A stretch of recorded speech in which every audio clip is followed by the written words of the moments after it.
You see, it depends on what your goal is. If your goal is to remain a hegemonic power, all right, where you command like what, 83 seats, something like that in parliament, then it may be important that you have the kind of leader that can win, what, 75? Yeah, that kind of sandwich, all right? But if you are not so obsessed by that, and if you are prepared to be like other countries where prime ministers who are there for one full term of 5 years is good enough, then maybe you don't have to worry about finding your successor for the next 20 years. But apparently we are a very special place, and we can't live with any little bit of uncertainty. We must absolutely groom somebody. The whole idea of having a totally inexperienced person from the opposition party winning power, and voila, tomorrow is the prime minister. We will collapse. Yes, we will collapse. I mean, it really speaks to us as a nation that we ourselves are terribly immature as a nation, that we worry so much about having the right person who can command the respect of everybody, pull all the levers of power, and stay on for 15 years as a typical prime minister. Can you give chance to Indigit to respond? So, his beard is turning more white, Yeah, it's a question of, are we ready? We'll never be ready until we try. Yeah, so most of us are not ready to try at this point of time, I think. The first chief minister was not Chinese. He didn't speak Mandarin. And as far as this age factor is concerned, don't forget that in America, you've got Hillary Clinton, who is 66 or 67, looking likely to be the next president for 4 terms, and who knows, maybe 8. Hopefully she and not Donald Trump. Yeah, I know. But, and don't forget Ronald Reagan, way back, right, with absolutely no experience, governor of California. And how old was he when 70. He took office exactly, at 70. so what is the big deal? But let's go back to the core of the issue, right? It's not just about Thurman. I mean, let's move away from just talking about Thurman. Talking about what kind of a society do we want to be? Because it has implications on many other policies. For example, do we need to continue with the GRCs on the assumption that if you do not put in a minority candidate in a group, ethnic minority candidates will not be voted in? I have a lot more faith in Singaporeans, that Singaporeans, not that we are completely colorblind, but a significant number of us actually do look at merit. But my question is, if we do not shift this thinking, and if we do not shift these assumptions, it actually becomes a self-fulfilling prophecy. That's my fear. As a society, are we ready to trust ourselves and take the plunge? Actually, PJ Tam, I think, PJ showed us in some chart that before the introduction of GRCs, when all the seats were all SMCs, we actually had more minority members of parliament than after the introduction of GRCs. So it's very interesting, and I think that our history would prove the lie. He talked very much about the 1960s, for example, yes, where we had very strong Indian and Malay stalwart MPs, But Indigit, what's your sense?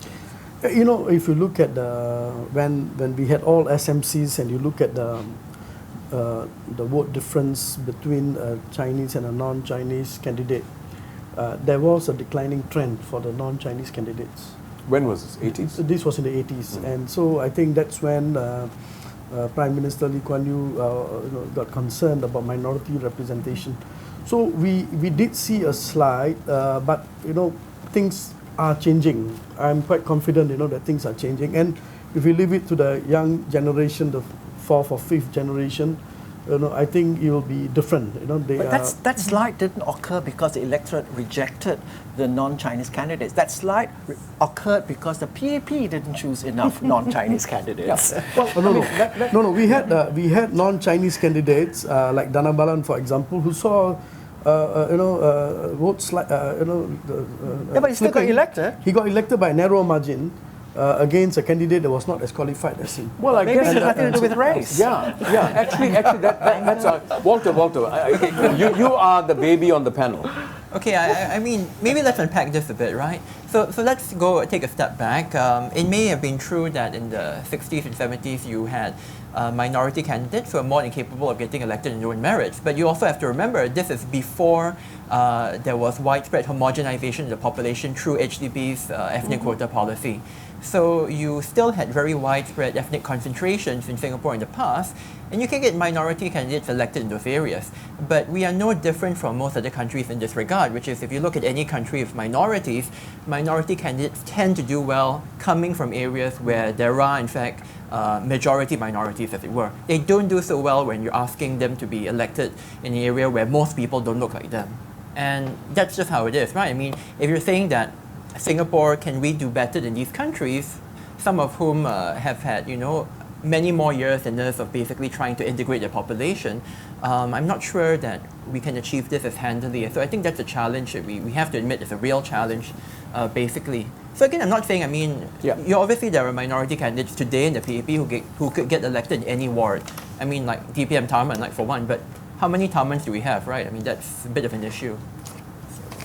Okay, good. Let's move on from Tharman. Yeah.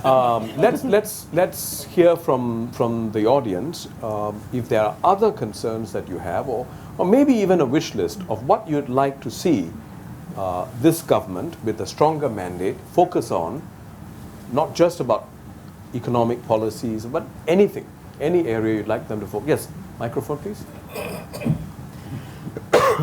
Hi, I think earlier on we talked about diversity of voices, whether in Parliament or elsewhere. And one of the questions that I have, I think more particularly for Mr. Singh, is the use of the party whip.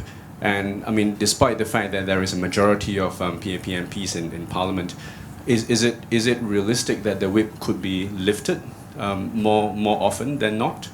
So that's one issue, and if it were to be lifted, will the results actually demonstrate more diversity, but still carry through in terms of policy making? The other related point is more on select committees and the use of select committees for debating and formulation of policies, and I think select committees that can draw in members of the public and not just people in Parliament itself could potentially be that source of diversity. Yeah.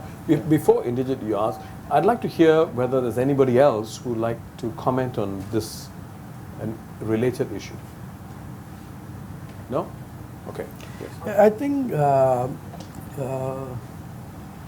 we have come to the point where lifting the party whip is not so risky for the party. The population white paper, for example, I think had the party whip been lifted, we would have some of the party members who would have voted against it, but most of them would have voted for it because, for the reasons that why, the future economic development of Singapore, the need of labour and so on. So I think it would have been carried, but some of us would have voted against it. But this again, it comes down to how much confidence the leaders have in their ability to convince. I think they can convince the majority, and we should have lifted, and we should lift it more often than what we have been doing in the past. And it's good to actually sometimes within the party they know the views of the members, because we do have our own caucus and discussions behind the scenes, and many views are raised, and we have a lot of opposing views also. But I think it's not a bad idea for the public to see the diversity of views. So in the case of the white paper, I walked out when the vote was taken. That was the only way I could express my view, because party was not lifted. What about the question of select committees? I think I actually made this. I made these points way back in 2009 in one of my parliamentary speech, and also after the 2011 election during the party conference. I made a speech in the conference, and I suggested that we do not bring completed bills to Parliament. We bring in bills that are put simply half cooked, and then pass them to select committees for further discussion before we finalize. As we know, right now, the executive makes most of the decisions on the bill. In Parliament, we debate whatever views we put forth, whatever arguments we have. will not help in the current bill, but it may help in the future revisions. And they do go back and look at it as maybe even in No, implementation. but that requires, Indigit, I think that requires the government to be willing to trade off efficiency, Yeah. you know, for long-term effectiveness. Yeah, that's what I had said, that we must be willing to give up some efficiency and allow some messiness in the policy making process, and also maybe slow down the process a bit. But I think it will be better. The outcome will be better because we have diverse views of many members in Parliament who actually will make a difference. I heard Tan Chuan Jin mention this after the results were announced, and I was quite happy to note that he agreed with what I had said earlier, that we may have to give up a bit of efficiency and accept a bit of messiness in policy making. And I think he's alluding to the fact that maybe some of the bills in this Parliament may go to select committees instead of passing them too fast. Yeah. Can I Yes, just cut please. in and try to flesh out this issue? On the matter of select committees, for MPs to participate in a select committee and really debate the merits of the bill or seek expert opinion and so forth, MPs must have the time to do so. And I'm not so sure that in our present setup, where MPs also hold full-time professional jobs, they have the time. Secondly, it would be best if select committees also invite external expert opinion to help guide them in their thinking process. And this is where we come up against probably the biggest weakness of Singapore, which is the tendency of the government to starve independent experts of information. The complete reluctance to share data and information means civil society, academics, and other thinkers don't have access to this kind of information for them to truly digest, understand, and maybe think through new ideas and new solutions. So that even when you invite them to participate in select committee hearings and so forth, they have very little to offer, or what they offer is wide off the mark because they were never equipped with the right information, Yes. right data in the first place. Yeah. So it really speaks to a far bigger ecological problem of information flow, encouraging independent external expertise to feed into the system. So, I have to Please. disagree with Yeah. Alex on MPs not having enough time to think about policies. I would say that the MP's job, if you really want to do a good job, you are doing two full-time jobs. And I spent... exactly, and that's where the problem is. No, I spent 18 years on economic policies, and I think the government took in many of my suggestions. Not immediately when the bill was being presented in Parliament, but beyond that. But some things that the public does not see, that we have a lot more discussion. Heng Swee Keat, for example, when he was Perm Sec for MTI, listened to one of my speeches and called me up, and he wanted to consult me on some of the policy changes that he wanted to make in some areas. And so we had, he came to see me and we discussed. Richard Hu, when he was finance minister, called me up and he, asked me to brief his ministry on ideas, that they could implement for future policy changes. So actually, if you are really interested, and of course, not every one of us can be expert in every topic, but there are some of us who have expertise in some topics that we could make a difference. It's still all in-house. Yeah, so actually the larger point that Alex is making, and I think your point is well taken, Indigit, that you need exceptional people actually to be able to balance the two. And I want to say I was not in-house, Yeah. I saw myself more as an entrepreneur and a businessman than a PAP man. No, but at the end of the day, the optics of it, my friend, the optics is. Well, let me ask Margie this question. I mean, you've championed several causes through Aware, right? Aware has, yeah. What's been your experience? I mean, Well, to be fair, in the last few years, the government or certain ministries have been a lot more consultative. For instance, the law Shanmugam on and his people on the harassment bill that was passed early this year. That's right. There was a lot of consultation with Aware and other groups.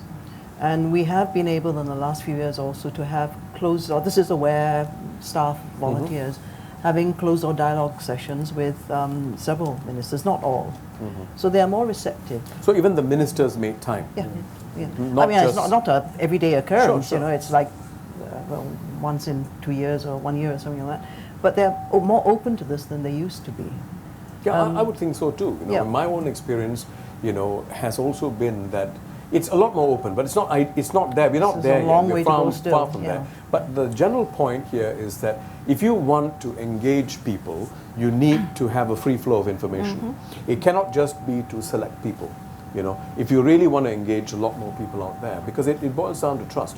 Which brings me to the next question, which I'd like to hear the views of the younger people.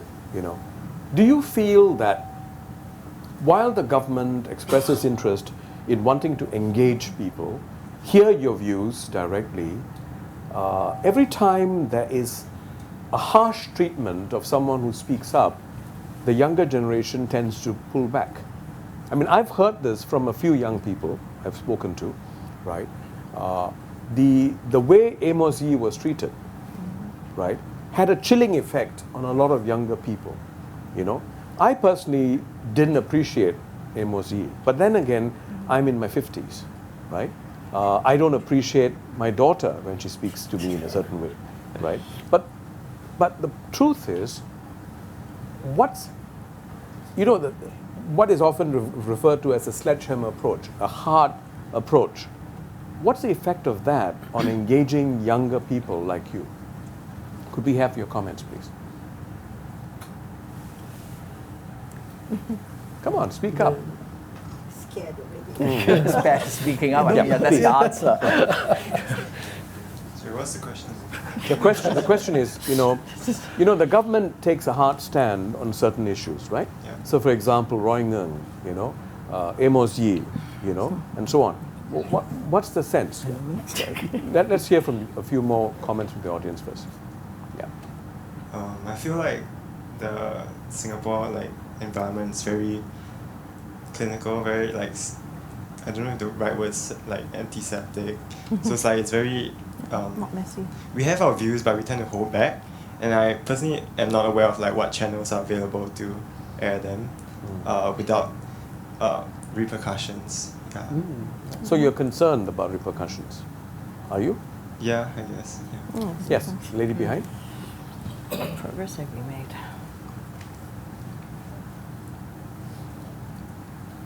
I personally don't feel very circumscribed by the Singapore environment because I think it's not what you say, but it's how you say it. Amos E, Roy Nung, they weren't very discerning when they put forth their views. They were very in your face, and the way that people would receive it is different from, for example, if you had a very balanced or put it very objectively. So yeah, I don't feel very circumscribed by it. But, yeah. But I think the problem is this, I think. Why should there be an expectation Yeah, exactly. that the public should be the ones with the responsibility to circumscribe their views so strongly, and the administration, is the one who has the right to basically tell the public, you can only give me your views a certain way, right? I mean, I agree with what you're saying, that they would have been better received if they had moderated the views. I completely agree with that. But at the same time, that's not quite the same thing as saying that it's the requirement that in order to give your views as a member of the public, you have to nuance and circumscribe things correctly. That's what a professional PR person does. Is that what a citizen should do? I'm not quite sure, you see.